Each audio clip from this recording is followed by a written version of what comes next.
பெரும்படகு முத்தரையரின் 1349 சதய விழாவை ஒட்டி அவரது திருவுருவ சிலைக்கு மரியாதை செலுத்த பாஜக மாநில பொதுச் செயலாளர் கருப்பு முருகானந்தம் ஊர்வலமாக வந்தபோது முத்தரையர் இளைஞர்கள் சிலர் பட்டாசு வெடித்தும் பைக்கில் சாகசம் செய்தும் அட்டகாசத்தில் ஈடுபட்டனர்.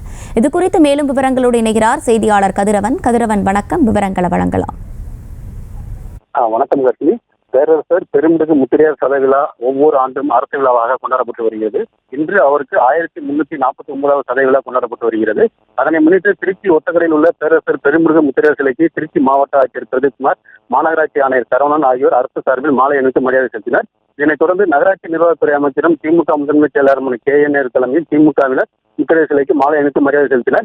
அதனைத் தொடர்ந்து அதிமுக, மதிமுக உள்ளிட்ட அரசியல் கட்சியினர் முத்திரை சிலைக்கு மாலை அணிவித்து மரியாதை செலுத்தினர். இதனைத் தொடர்ந்து பாரதிய ஜனதா கட்சி சார்பில் பாரதிய ஜனதா கட்சி மாநில பொதுச் செயலாளர் கருப்பு முருகானந்தம் தலைமையில் ஊர்வலமாக வந்து மாலை அணிவித்து செலுத்தினார்கள். அப்போது முத்திரை சங்கத்தை சேர்ந்த இளைஞர்கள் சாலையில் கொடிகளை ஆட்டியும் மாலையை செலுத்த வந்தார்கள். இதனால் 1 கிலோமீட்டர் அளவிற்கு போக்குவரத்து பாதிப்பு ஏற்பட்டது. மேலும் இந்த போக்குவரத்தினால் ஆம்புலன்ஸும் மாட்டிக்கொண்டது. இதனை காவல்துறையினர் உடனே சரி செய்தனர். பெரும்படகு முத்திரையர் சதய விழா முன்னிட்டு ஒட்டக்கரை பகுதியில் திருச்சி மாநகரின் முக்கிய பகுதியில் போலீசார் பலத்த போலீஸ் பாதுகாப்பு பணியில் ஈடுபட்டனர். இதனைத் தொடர்ந்து முன்னாள் முதலமைச்சர் O பன்னீர்செல்வம் மாலை அணிவித்து மரியாதை செலுத்திவிட்டு சென்றார். விவரங்களை வழங்கியமைக்கு நன்றி கதிரவன்.